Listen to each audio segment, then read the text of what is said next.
মেসিকে নিয়ে চরম উত্তেজনা। মানে আপনি কি মেসিকে দেখতে পেয়েছেন? যারা টেলিভিশন থেকে দেখতে পেয়েছেন তারা হয়তো মেসিকে এক একটু দেখতে পেয়েছেন, কিন্তু যারা মাঠে বসে মেসিকে দেখার জন্য মোটা টাকার টিকিট কেটে দেখবো ভেবেছিলেন, তাদের পুরো টাকাটাই জলে গেল।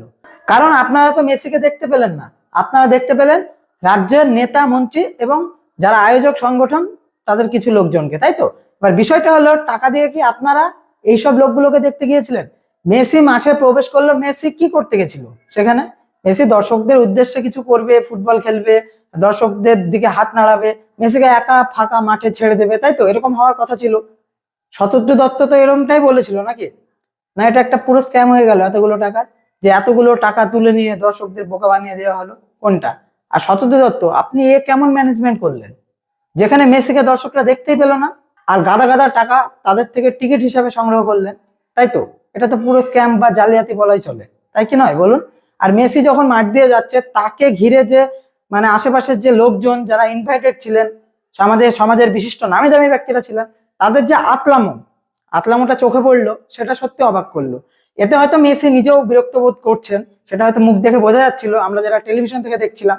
কিন্তু তারা এই যে ঘিরে ধরে মেসিকে ডিস্টার্ব করছিল, সেই অধিকারটা কে দিয়েছে? দর্শক দেখতে পাচ্ছে না, তাহলে দর্শক ক্ষিপ্ত হবে, সে তো স্বাভাবিক, তাই কি নয়?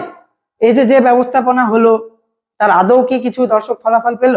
জনগণের টাকার কি কোনোই মূল্য নেই নাকি? জনগণ তো খেপবে, খুব স্বাভাবিক। তারা তো মেসিকে দেখতে গেছে, মেসিকে দেখতে না পেলে তারা তো খেপে যাবে, তাই কি নয়? মেসিকে ঘিরে ধরে যে ছ্যাবলামো হলো, সেটা মেছিও আশা করি পছন্দ করেননি।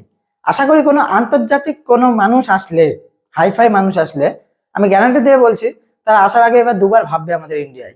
এ কি ম্যানেজমেন্ট! এত জঘন্য ম্যানেজমেন্ট পৃথিবীর কোথাও আছে বলে আমি অন্তত মনে করি না।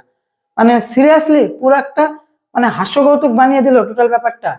মানুষ কত উৎসাহ নিয়ে এসেছিল, কত আবেগ নিয়ে এসেছিল, সবটাই জল ঢেলে দেওয়া হলো এক কথায়। মানে পুরো একটা ছাবলামি আতলামি করে মেসির সঙ্গে একটা দুর্ব্যবহার করা হলো এক কথায়। আরে যারা মেসির আশেপাশে ছিলেন, তাদেরকে এতটুকু বুদ্ধি নাই? আপনারা ইনভাইটেড, আপনারা পরে ছবি তুললেও তুলতে পারবেন, আগে দর্শকদের দেখতে দেওয়ার ব্যবস্থা করুন। তা না করে আপনারা নিজেরা নিজেদের পরিবার নিয়ে ছ্যাবলামো করতে লাগলেন, মেসির আশেপাশে ভিড় করে মৌমাছির মতন চাক বানিয়ে রাখলেন। দর্শক কিভাবে দেখবে শুনি? আপনাদের দেখার জন্য গেছে নাকি দর্শক এতগুলো টাকা খরচ করে? মানে পুরো টাকাটা স্ক্যাম করে ছেড়ে দিল। পুরো টাকাটা ফেরত দেওয়ার জন্য যারা দাবি করছে, এদের যে যুক্তি সেটা অন্যায় নয়, এটুকু বলতে পারি। যাই হোক, পুরো একটা হাস্য কৌতুক ব্যাপার হয়ে গেল, আর কিচ্ছু নয়। যাই হোক, এই ঘটনা মেসি দেখার পরে আন্তর্জাতিক মহলে এসব ছবিগুলো তো দেখছে, কি গেল বলুন তো ভারতবর্ষ সম্পর্কে ইমেজটা, একবার ভেবে দেখ।